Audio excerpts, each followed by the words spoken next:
Assalamualaikum warahmatullahi wabarakatuh. Sini saya akan membacakan buku yang berjudul 33 Amalan yang Berpahala Besar Part 20.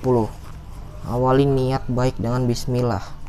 Nabi Muhammad SAW bersabda, sesungguhnya amal perbuatan itu tergantung dengan niatnya, dan seseorang tidak akan mendapatkan sesuatu kecuali sesuai dengan apa yang diniatkannya. Hadis riwayat Muslim. Saat kita kecil, guru ngaji atau orang tua kita mengajarkan doa yang harus dibaca saat akan keluar rumah. Doa tersebut kurang lebih memiliki arti dengan menyebut asma Tuhan.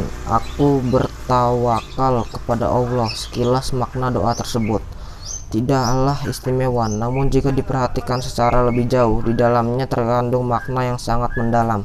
Dengan menyebut nama Tuhan, bismillah, adalah sebuah pengakuan akan kebesaran Allah Subhanahu wa taala, pengakuan kepada kemahakuasaan Allah atas apa yang telah dan akan terjadi. Pengakuan ini dapat membimbing seseorang untuk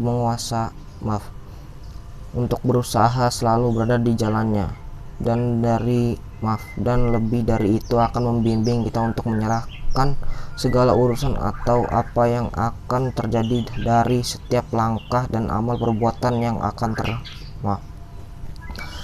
kita lakukan kepada Allah Subhanahu wa taala. Tawakal tu Allah, dengan begitu dapat membuat kita optimis, penuh pengharapan kepada Allah, sehingga semakin tenang dalam menjalankan aktivitas keseharian. Lalu apa hubungannya dengan niat untuk setiap ibadah yang kita lakukan? Nabi Muhammad SAW dalam sabdanya melalui riwayat Umar bin Khattab radhiyallahu anhu mengingatkan bahwa amal perbuatan itu dengan niat. Setiap orang hanya memperoleh menurut apa yang diniatkannya. Siapa yang ada niat hijrah karena Allah dan Rasulnya, maka hijrahnya memperoleh pahala hijrah karena Allah dan Rasulnya. Dan barang siapa niat hijrahnya karena dunia yang hendak dicapainya atau perempuan yang hendak dinikahinya, maka hijrahnya mendapat balasan menurut tujuan hijrahnya. Hadis riwayat Muslim. Maksud dan arti niat. Mayoritas ulama ahli ilmu usul fikih membahas niat dan dalam kaitannya dengan penetapan suatu tindakan atau ibadah yang berhubungan dengan hukum agama. Jadi definisi niat adalah keinginan yang berhubungan dengan perbuatan dalam persoalan hukum agama. Dengan niat yang baik, maka amal perbuatan akan mendapatkan pahala, sekaligus dapat mendorong usaha lebih keras lagi demi terwujudnya keinginan yang telah diniatkan. Niat juga sekaligus menjadi pembeda terhadap bentuk amal ibadah yang terlihat sama, baik ibadah mahdah yang telah ditetapkan syarat dan rukunnya, seperti halnya sholat 5 waktu, puasa, haji, zakat, dan lain-lain, maupun ibadah ghairu madat berkaitan dengan muamalah. Dalam kaitan ibadah ghairu madah ini ada hadis yang menginformasikan bahwa ada banyak amal perbuatan dunia karena niat yang baik, yaitu semata demi ibadah kepada Allah Subhanahu wa taala, maka ia mendapatkan pahala akhirat. Namun ada banyak amal yang kelihatannya amalan akhirat namun tidak mendapatkan pahala kebaikan akhirat. Apa contohnya? Jika ada orang bersedekah untuk pembangunan masjid, maka ia tergoda memamerkan kepada orang lain sehingga menilai ibadah atau pahalanya bisa berkurang, bahkan hilang. Niat melakukan kegiatan keseharian sebagai suatu ibadah untuk mengagungkan kebesaran Allah Subhanahu wa taala menjadi suatu amalan yang pertama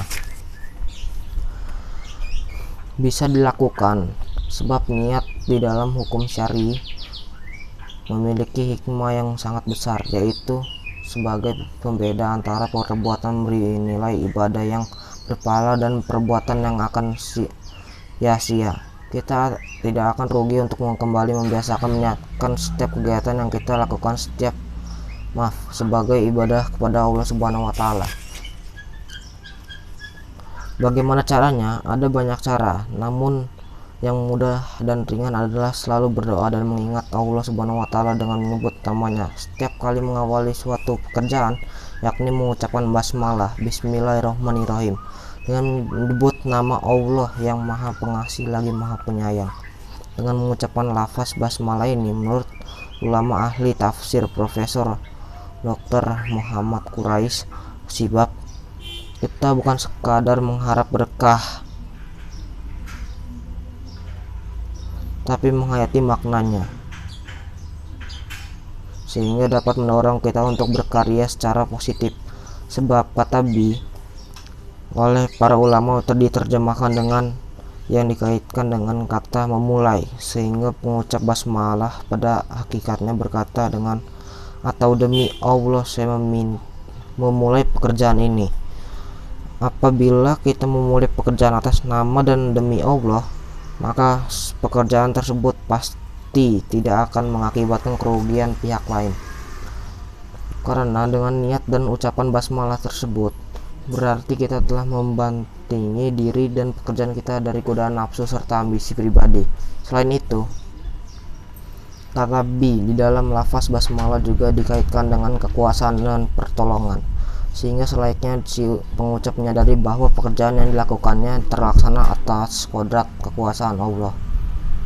Kita mohon pertolongannya dengan sifat Ar-Rahman, curahan rahmat kepada makhluk di dunia, dan Ar-Rahim, curhatan rahmatnya yang akan diberikan di akhirat kelak kepada yang beriman, agar pekerjaan kita dapat terselesaikan dengan baik dan sempurna. Jadi intinya, jika kita akan bekerja, akan makan dan akan minum, akan menyetir mobil, akan menulis, atau akan melakukan berbagai perbuatan yang baik, bacalah Bismillahirrahmanirrahim. Sederhana, mudah, dan berpahala. Cukup sekian yang saya bacakan. Kalau ada kesalahan dalam membaca mohon maafkan. Saya akhiri. Wassalamualaikum warahmatullahi wabarakatuh.